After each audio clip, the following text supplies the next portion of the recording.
Good afternoon and welcome everyone. Thank you for joining us for today's webinar, Project Budget Management Made Easy. My name is Amy Bookbinder. I'm the Manager of Digital Marketing for Epiphany. I'm going to take a minute or so to introduce Epiphany and then we'll begin. For those of you who aren't yet familiar with us, Epiphany is a NetSuite solution provider and Suite Cloud developer SDN partner, started in 2002. And I'm proud to say that we've been named a top 10 NetSuite solution provider this year. To date, we've had the opportunity to help over 300 companies, ranging in size from 25 to 10,000 employees. We focus solely on NetSuite and develop products that provide our customers with enhanced NetSuite management tools and functionality, including job costing, contract management, work order management, HR applicant tracking, rentals management, and more. Our goal is to help our customers find a solution that will allow them to become more strategic and profitable. We'll answer all questions at the end of the webinar, and with that, let's go ahead and get started. I'd like to introduce Faris Almaniana, Product Manager for Epiphany. Faris? Thank you so much, Amy. Can you hear me okay? Yes. That's great. All right, so for this afternoon, I will be presenting our project budget solutions. Our budget management software solutions includes job costing, budget management, and allocations management. So for job costing, it helps our customers manage their project cost, revenues, and project profitability. We track different costs and revenues, such as for materials, labor, coming from different transaction types of NetSuite, ranging from expense reports, vendor bills, journal entries, and on the revenue side, sales order, cash sales, invoices, etc. We also have what we call the adjustment or the WIP adjustment at the end of the month, where you could adjust your revenues and cost based on percentage of completion. For budget management, we allow the users or our customers to manage and track their budgets, again, by the different cost codes that our customers or the users could define on their own. So this could be, the basic ones, materials, labor, subcontract labor, things like that. You could define your own. And of course, you could manage your reporting inside our budget management as well. So comparing actuals with budgets, we provide out-of-the-box reports for your needs.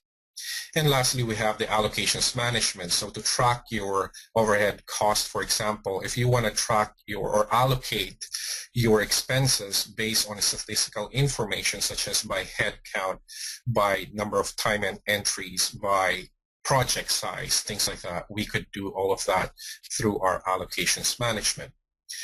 It all started when a lot of our customers are complaining about the use of multiple spreadsheets. There's a lot of spreadsheets that they need to produce to be able to generate the analysis and reports that they would need for their businesses. So with our solutions, we got rid of this spreadsheet so that customers could only focus or could focus more on the profitability of their projects or their businesses in general.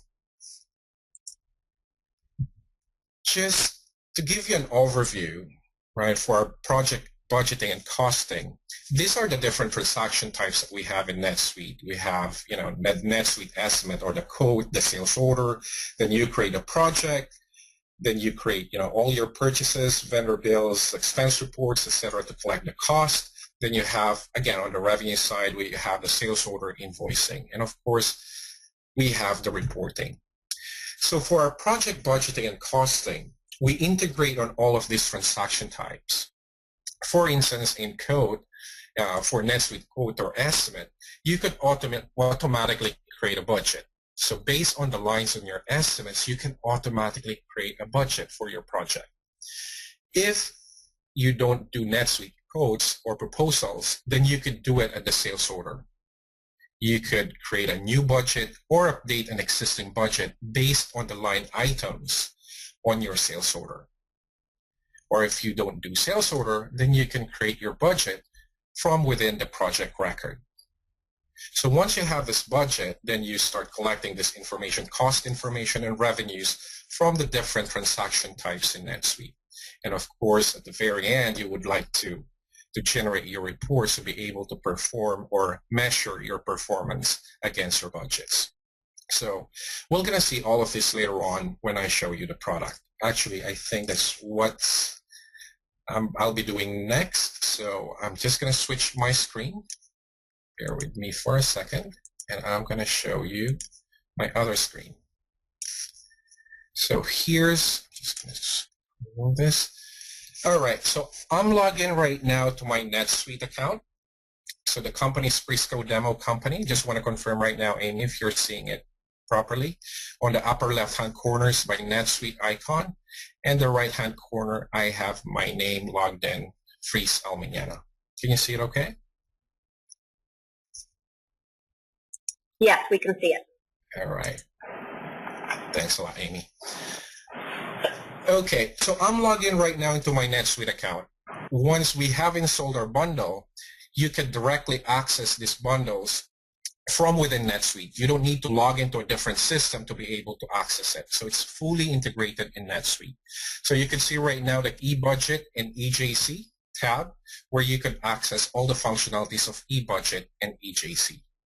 Okay, so what you're seeing right now, just like any of these menus over here or tabs, it comes with its own dashboard. You can customize your dashboard to see whatever you want to see based on your requirements. So in this case, I have here, let's say, the GB project profitability, right? So it's going to show me the projects with their actual revenues, actual costs, gross profit, and GB percent. You could add a filter if you want to filter it by project manager or filter it by department, by location, however you want to do it. You could also have something like a graph, right? Maybe the top 5 projects. Okay.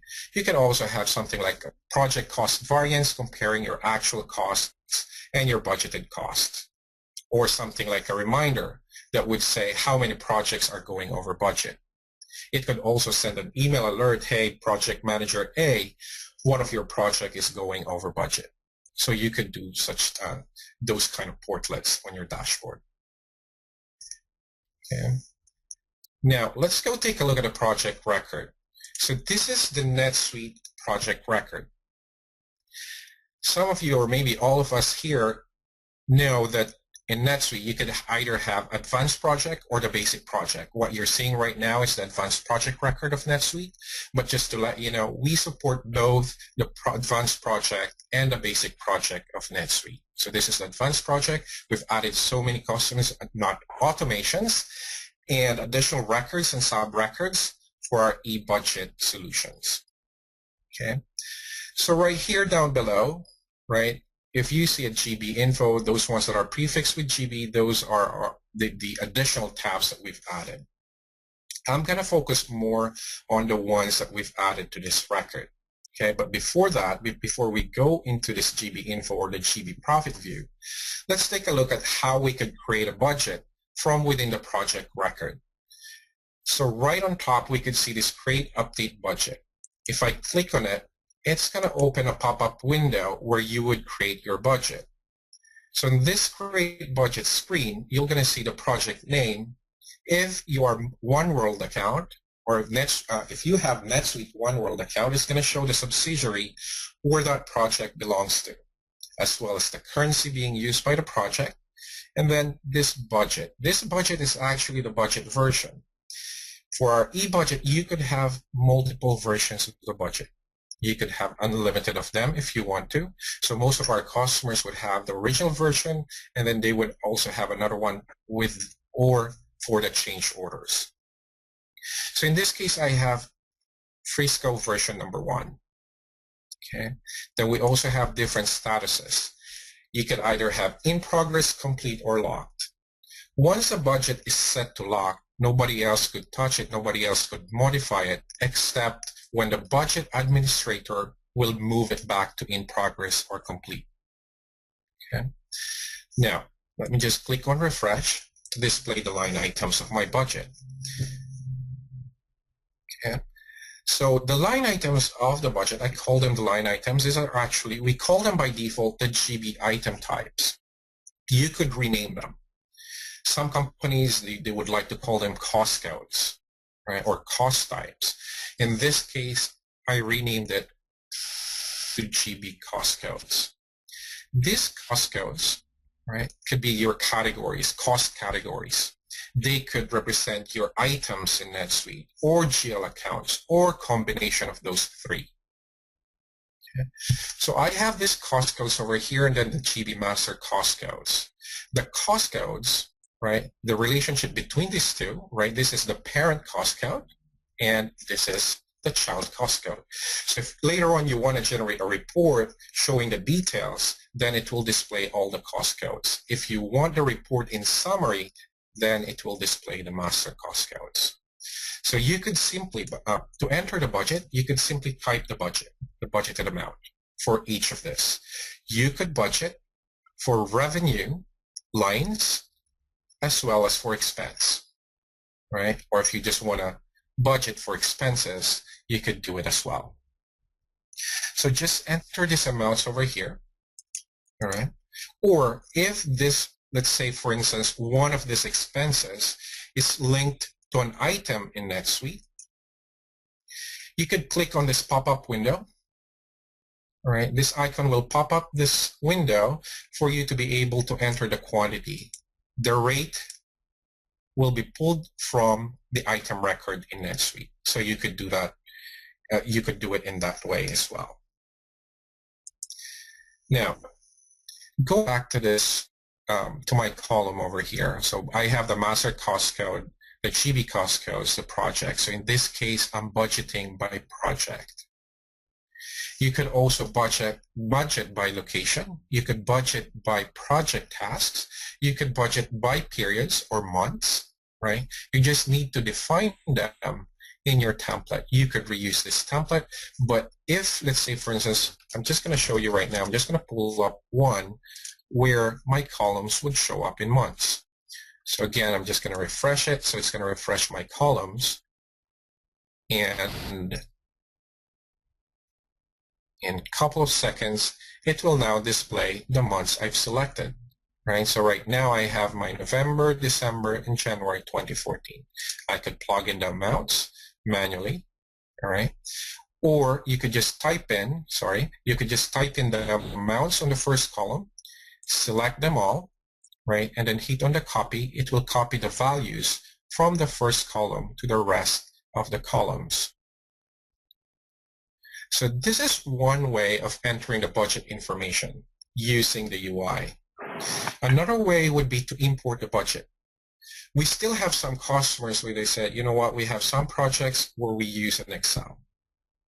Right? Then we just finalize it. Once final, we want it in NetSuite to be able to do our reporting. Sure, we could also do that. You could use the native NetSuite functionality of CSV import, and we'll be able to import it into our records. So that's another one. Just going to close right now. If you have any question, I could, as I switch my screen or my page, you could type them in, and Amy could read it to me, and she could ask them to me. All right. We do actually have a couple of questions. Sure. First question is, can you use this in conjunction with NetSuite OpenAir?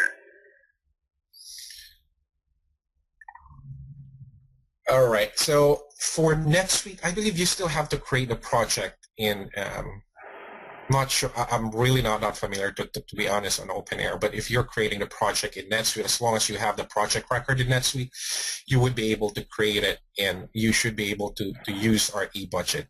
Now, also, all the financial information are also being done in NetSuite. So if the project record is in NetSuite, all the transactions will be attached to the project. Then you would see it would still work with our e-budget.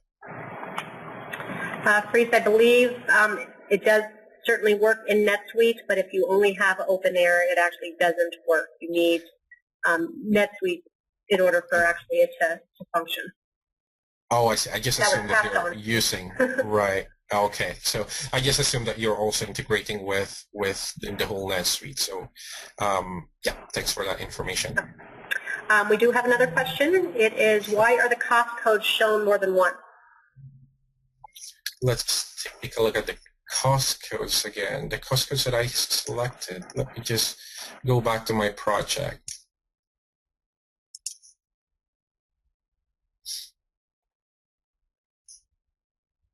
Oh, I see. I see what you mean. So on the cost codes, if you noticed, let's just wait until it pulls it up again.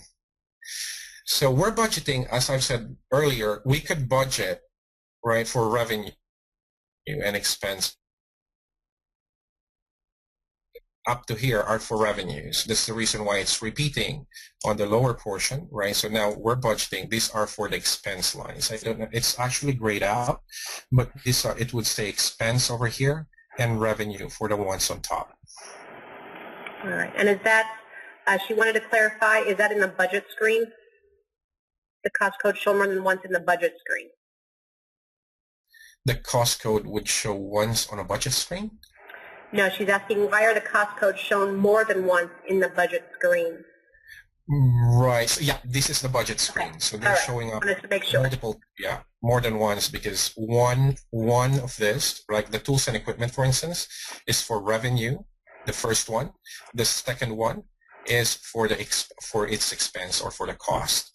That's the reason why right now we've budgeted for revenues and expense. Down below, you're going to see the total budgeted revenue and the total budgeted expenses for this project. Okay. But if you just want to budget for, if it's only for revenue or for expense, you could do that as well. And there's a time that it will only show up once. Okay. All right. So we talked about how you could enter the budget using the UI by entering it on the UI. You could also do a CSV import if you want to. And as I mentioned earlier, you could automatically create a budget from a NetSuite estimate or proposal. So in this case, I have the NetSuite estimate, all right, with the line items down below, all of these line items. Okay.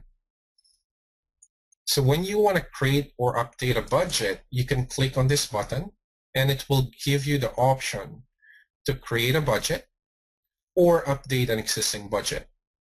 So if you want to create, say for instance, a version number 2, right? So normally this would be your version number 1 if you start from the estimate, or version number 3, or whatever the version name that you want to name it.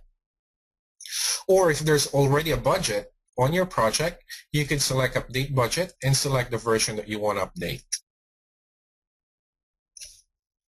Okay. So then at the click of the button, it will update. It will create a new budget if you're creating a budget, or update the budget if that's the option that you've selected. Okay, so it's going to process it. And then once it has completed it, it will go through each line and create a new record so that it will create this new budget details. All right. Okay, so that's how you can do it from an estimate. Now, for example, some of our clients would say, you know what, we create it from the estimate record. Eventually, when it turns into a sales order, we find out that we need to change an item, right? Because an item is no longer, it's no longer available, so we need to update our budget. We need to update our sales order, and consequently, we need to reflect that on the budget.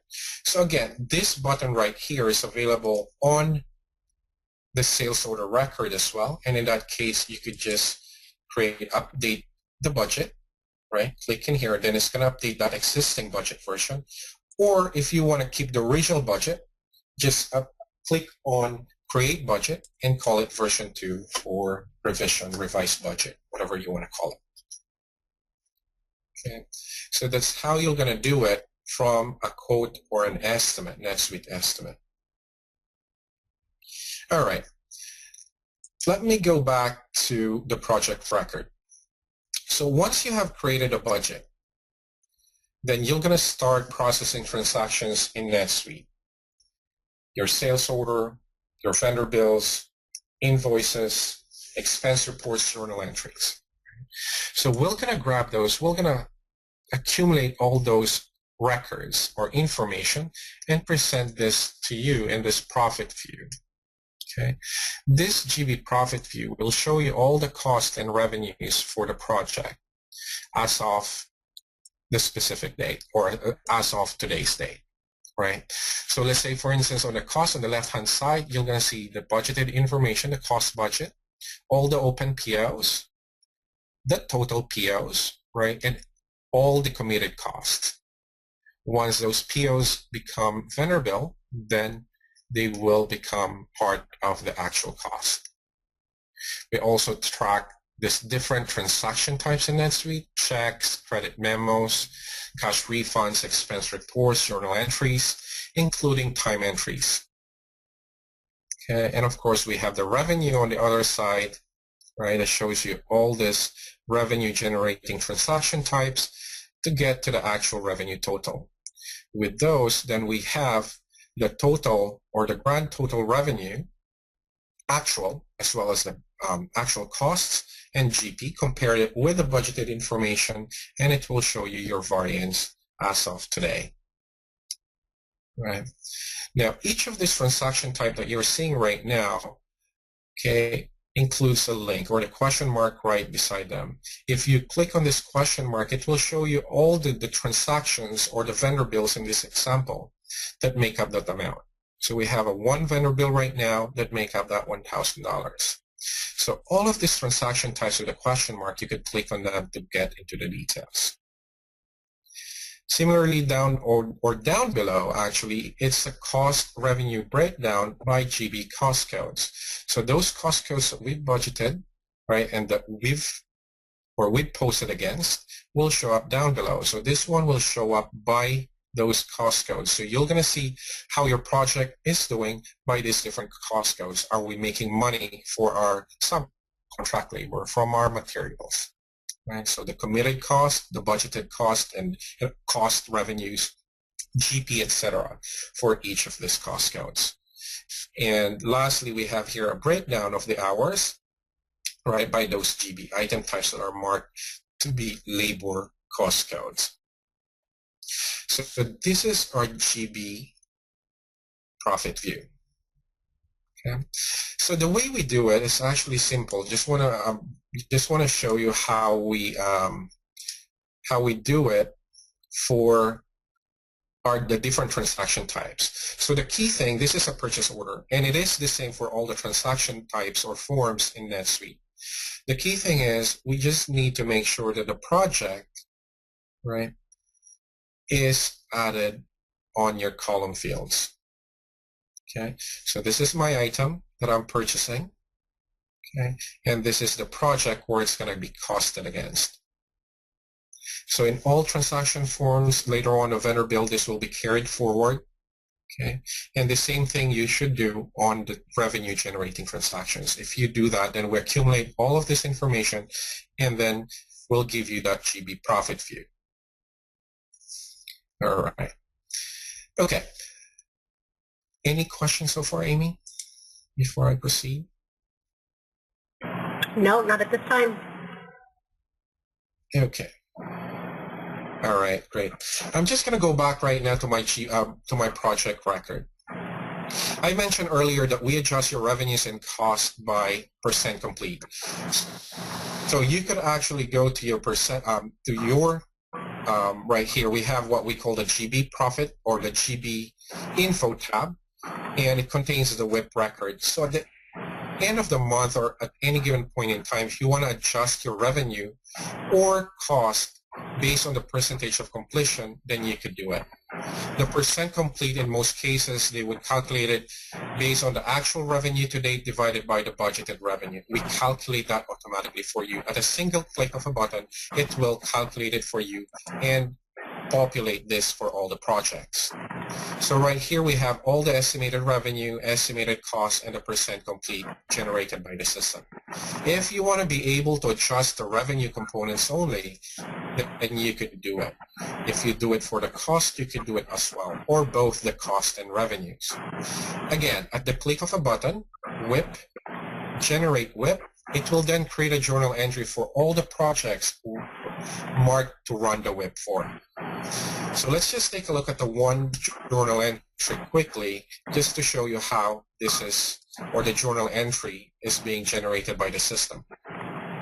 So on this journal entry created, let's just take a look at this one component for materials.